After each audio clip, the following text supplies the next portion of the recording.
जैसा कि last episode में हमने देखा था कि एपेरेरो की सोल गलती से किनफेंग की बॉडी में एंटर करती है, जहां पर उसे पता चला कि यह बंदा एक जीनियस था जिसे उसकी लवर ने धोखा देकर उसकी सारी पावर को डिस्ट्रॉय कर दिया।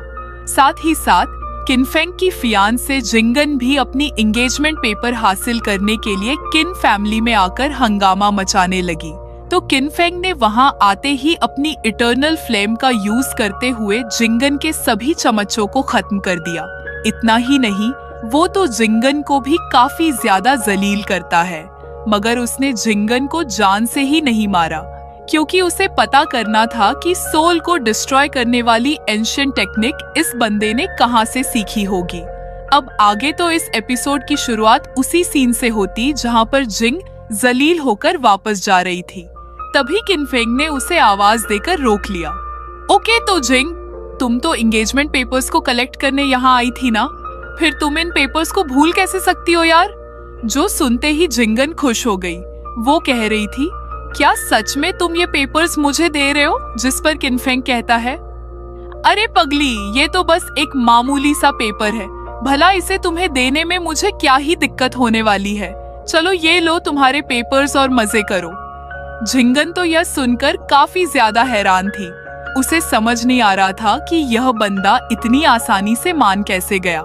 वहीं पर इनके तमाशे को देखने वाली ऑडियंस भी सोच में पड़ गई कि इस सारी फाइटिंग की नौटंकी तो बस इन्हीं पेपर्स के लिए की जा रही थी, और किनफेंग तो इस मुकाबले को जीत भी गया था। फिर वो एंगेजमेंट के पेपर इस बंदे को इतनी आसानी से क्यों दे रहा है? वहीं पर यांग भी काफी ज्यादा कंफ्यूज थी। इसीलिए वो एल्डर किन से पूछती है कि फेंक उस चुड़ैल को पेपर क्यों दे रहा होगा। उसकी इस हरकत से तो हमारी किन फैमिली की इज्जत मिट्टी में मिल जाएगी। जिस पर एल्डर किन कहती है कि अब इसके बारे में मुझे भी कुछ आइडिया नहीं है। वहीं पर वो घोंसले वाला बंदा कहने लगा कि अरे मैं समझ गया हूँ कि ये बंदा उसे वो पेपर्स क्यों दे रहा। दरअसल किनफेंग के दिल में अभी भी इस बंदे के लिए फीलिंग्स है, और वह तो जिंगन को बिल्कुल भी हर्ट नहीं करना चाहता। इधर जिंगन को भी यही लग रहा था। उसे तो यकीन ही नहीं होता कि उसके इतने बुरे बर्ताव के बावजूद भी किनफेंग उसकी इतनी फिक्र कर रहा है। अब बैकग्राउंड में रोमांटिक म्यूजिक प्ले होने लगा। साथ ही साथ वहां पर फूलों की पेटल्स बरसते हुए इस मोमेंट को और ज्यादा रोमांटिक बना रही थी। वहीं पर जिंगन भी अब अपना हाथ आगे बढ़ाते हुए उन पेपर्स को कलेक्ट करने ही वाली थी कि तभी किनफेंग कहता है ना, ऐसे फ्री में तो ये पेपर्स तुम्हें नहीं मिलने वाले। चलो अब जल्दी से 5000 टेल्स मेरे हवाले कर दो। जो सुनकर तो जिंगन काफी ज्यादा शॉक हो जाती है। वो कह रही थी, क्या कहा तुमने? क्या तुम इस पेपर को बेचने वाली हो? हद हो गई यार। वहीं पर तमाशा देखने वाली ऑडियंस भी छत से नीचे पटक गई थी। वो घोंसले वाला बंदा कहता है, यार सिर्फ 5000 टेल्स में ये बंदा एंगेजमेंट के पेपर्स बेच रहा है। उतने पैसे तो मैं मोमोज खाने में उड़ा देता हूँ। एल्डर किन भी उसकी इस हरकत से थोड़े से परेशान थे, तो किनफेंग उनसे कहता है कि ग्रैंडफादर, आप बिल्कुल टेंशन नहीं लो, मैं यहाँ पर एक फायदे की डील करने जा रहा हूँ। जिसके बाद वो जिंगन से कहने लगा कि बताओ क्या है तुम्हारे पास 5000 टेल्स, अगर अफोर्ड कर सकती हो तो यह पेपर तुम्हारा हो जाएगा। जिस पर जिंगन कहती है, हाँ जैसे मैंने सोचा था, तुम वाकई एक घटिया किस्म के बंदे हो। 5000 टेल्स जितनी छोटी अमाउंट मांग के तो तुमने अपनी औकात दिखा दी। जिसके बाद वो 10,000 टेल्स उसके मुंह पर मारते हुए कहने लगी कि इनमें से 5000 पेपर के हैं और बचे हुए 5000 में तुम चॉकलेट खा लेना। तो किनफेंग जल्दी से छलांग लगाते हुए 10,000 टेल्स को पकड़ लेता है। साथ ही साथ किनफेंग ने जिंगन को पेपर भी दे दिया था, जिसे लेकर वो तुरंत ही वहां से निकल पड़ी। मगर वो दिल में ही कहती है कि पेपर तो मुझे मिल गया, अब रही बात आज की बेइज्जती की, तो मैं इससे जल्दी हिसाब बराबर कर लूंगी। इस बेवकूफ को तो पता ही नहीं किसने किससे पंगा लिया है। तभी उसे किनफेंग की आवाज आई। वो कह रहा था कि अरे तुम्हें मैंने जो पेपर दिया है वो तो बस एक प्रपोजल लेटर था, अभी भी मेरे पास कुछ और भी पेपर्स बाकी है। देखो इनमें है wedding confirmation paper, commitment paper, trial marriage papers, celebration paper. वो इतने सारे पेपर्स के नाम बता रहा था कि जो कि यहाँ के शादीशुदा लोगों ने भी कभी सुने नहीं होंगे। किनफेंग कहता है कि सारे पेपर्स मैं तुम्हें 150 टेल्स में ही बेचना चाहता हूँ। देखो, ये तुम्हारे जैसे रईस घर की लड़की के लिए बिल्कुल भी बड़ी अमाउंट नहीं है। जो सुनकर ही जिंगन काफी ज्यादा भड़क गई। वो कह रही थी कि तुम तो मुझे छूना लगा रही हो, तुमने तो मुझे लूटने के लिए हर एक पेपर का अलग अलग दाम लगाया है। जिस पर किनफिंग कहता है कि कल तक तुम मेरी जानेमन थी, इसलिए मैं इन सारे पेपर्स पर तुम्हें 15% डिस्काउंट देता हूँ, ताकि हम दोनों का प्यार भरा रिश्ता कभी खराब ना हो। अगर सभी पेपर्स पर मैं अलग अलग डिस्काउंट दूं, तो तुम्हारा काफी ज्यादा फायदा होगा। जिसके बाद वो ढेर सारा कैलकुलेशन करते हुए उसे एक फाइनल अमाउंट बताता है, जो कि थी 1 लाख टेल्स। तो जिंगन ने भी गुस्सा होकर 1 लाख का चेक उसके मुंह पर दे दिया, पे मार दिया। वो कह रही थी कि वैसे तो लूटने का काम लड़कियां करती है, लेकिन मैं तुमसे इससे ज्यादा उम्मीद तो नहीं कर सकती। मगर किनफेंग पर तो उसकी बातों का कोई असर नहीं होता। वो कहता है, मिस सांप ने साबित कर दिया कि आप काफी ज्यादा जनरस हो। ये लो, अब ये सारे पेपर्स तुम्हारे हो गए। तो जिंग तुरंत ही वो पेपर्स उससे छीनकर वहां से जाने लगती है। मगर उसी वक्त किनफिंग ने एक बार फिर से उसे आवाज लगाई।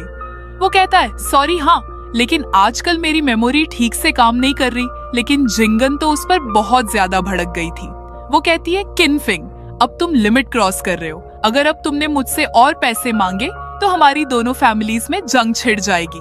जिस पर किनफिंग कहता है, तुम बिल्कुल टेंशन मत लो, क्योंकि यह पेपर तुम्हें फ्री में मिलेगा।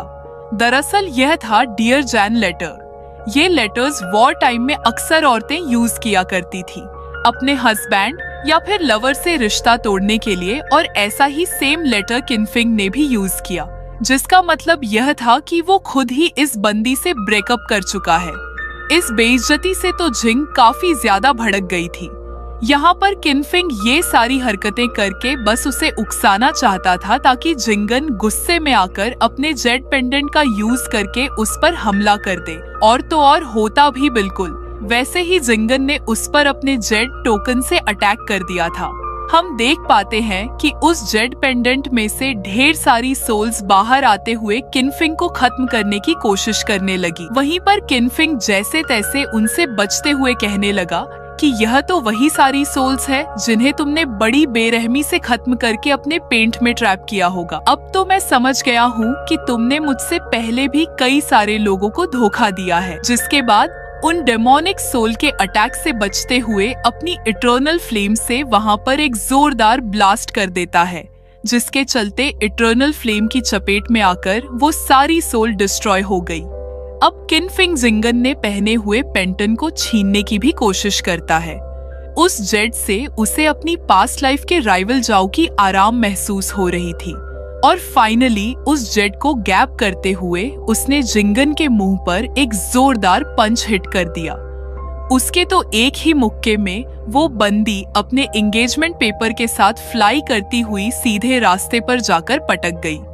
वहां मौजूद लोगों को तो यकीन ही नहीं हो रहा था कि जीनियस जिंगन की इतनी बेइज्जती हो चुकी है।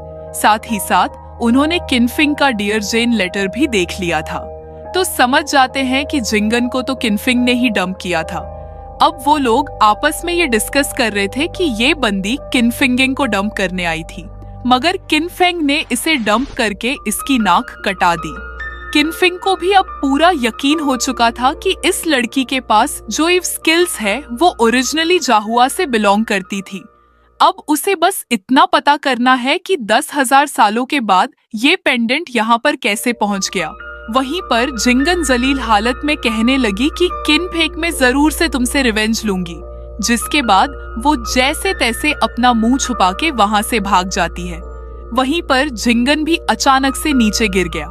ओके तैयार, सबसे पहला तो मुझे इस बॉडी को सही से कल्टीवेट करना होगा। अगर जरा भी पावर्स यूज करो तो इसकी हालत खराब होती है।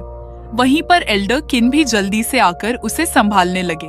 तो किनफिंग उनसे कह रहा था कि मुझे मेरी बॉडी में काफी अजीब महसूस हो रहा है। मेरी सोल अभी अभी रिकवर्ड हुई थी, तो उस लड़की के अटैक की वजह से मैं और ज्यादा कमजोर हो चुका हूँ।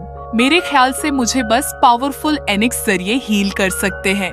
जिस पर एल्डर कहने लगे कि तुम उनकी फिक्र बिल्कुल मत करो, मैं अभी के अभी तुम्हारे लिए मटेरियल अरेंज कर देता हूँ। अब थोड़ी देर में किनफेंग के सामने ढेर सारे एलेक्सर्स रख दिए गए, मगर किन फैमिली के एलेक्सर उसकी कल्टीवेशन को इम्प्रूव करने के लिए काफी नहीं थे। वहीं पर किनफेंग को मेरिडियंस कल्टीवेशन लिक्विड की रेसिपी मिल जाती है, मगर यह रेसिपी किनफेंग को पावरफुल बनाने के लिए काफी नहीं थी। उसे तो कुछ रेयर आइटम्स की जरूरत पड़ेगी, इसीलिए वो टियानशु टाउन के ऑक्शन हाउस में जाने का डिसाइड करता है। वो ऑक्शन हाउस तो अपने रेयर मटेरियल के लिए फेमस था, इसीलिए वहां पर उसे काम की चीजें मिल सकती है। जिसके बाद वो चेहरे से जंप लगाकर वहां मौजूद मटेरियल को अपनी टीएडी कोल्ड रन में ऐड कर देता है। किनफेंग पावरफुल होने के साथ साथ एक काफी अच्छा एल्केमिस्ट भी था, इसलिए उसने तुरंत ही अपनी इटर्नल फ्लेम का यूज करते हुए रिफाइनिंग प्रोसेस स्टार्ट कर दी। इटर्नल फ्लेम हर एक चीज को प्यूरिफाई कर सकती है, जिसकी वजह से वो जो चाहे वो एलेक्सर बना सकता था, और इसमें उसके फेल होने के चांसेस एकदम ना बराबर है। और थोड़ी देर में रिफाइनिंग प्रोसेस पूरी होकर उस कोल्ड्रन से मेरिडियंस कल्टीवेशन लिक्विड बाहर निकलते हुए सीधे बॉटल्स में सेटल हो गया। किनफेंग कह रहा था कि यह लिक्विड मेरिडियन कल्टीवेशन रम के लोगों के लिए काफी ज्यादा फायदेमंद साबित हो सकता है। इतना ही नहीं, ऑर्डिनरी लोगों के लिए तो यह किसी स्पेशल ट्रेजर से कम नहीं होगा, मगर यह लिक्विड मेरे किसी काम का नहीं। ना ही इससे मेरी बॉडी स्ट्रांग बनेगी और ना ही मैं ब्रेक थ्रू कर पाऊंगा। जिसके बाद वो सीधा टियानशी टाउन कीजन पवेलियन में पहुंच चुका था। यहाँ पर वो अपनी मेरिडियंस कल्टीवेशन लिक्विड का सौदा करते हुए कुछ काम की चीजें खरीदना चाहता है, और यह पवेलियन भी अपने रेयर आइटम के एक्सचेंज के लिए काफी ज्यादा फेमस था। साथ ही कियानाजन पवेलियन पूरे एम्पायर का सबसे लार्जेस्ट ट्रेड सेंटर भी है। तो किनफेंग को पूरा यकीन था कि उसके बनाए हुए मेरिडिडेडन कल्टीवेशन लिक्विड की उसे काफी अच्छी कीमत मिलेगी। एक तो वो यहाँ से ढेर सारे स्पिरिचुअल स्टोन ले सकता था, या फिर वो किसी कल्टीवेशन रिसोर्सेज को हासिल करके इस लिक्विड को एक्सचेंज कर सकता है। अब वहाँ पर वो देखता है कि कई सारे लोग दूर दूर से यहाँ आए हैं। है कि तुम कोई जीनियस नहीं, लेकिन फिर भी तुमने इस पवेलियन में आकर झूठ बोलने की हिम्मत की है। अब इसकी पनिशमेंट तो तुम्हें मिलनी ही चाहिए। आफ्टर ऑल यह हमारे किचन पवेलियन की इज्जत का सवाल है। जिसके बाद वो बंदा तुरंत ही अपनी पावर्स को एक्टिवेट करते 0 घंटे 10 मिनट 51 सेकंड 001115 हुए सीधा किनफेंग पर हमला कर चुका था। वहीं पर किनफेंग तो उसके इस हमले के लिए बिल्कुल भी तैयार नहीं होता, और इसी के साथ यह एपिसोड यहीं पर एंड हो जाता है। Thank you so much for watching.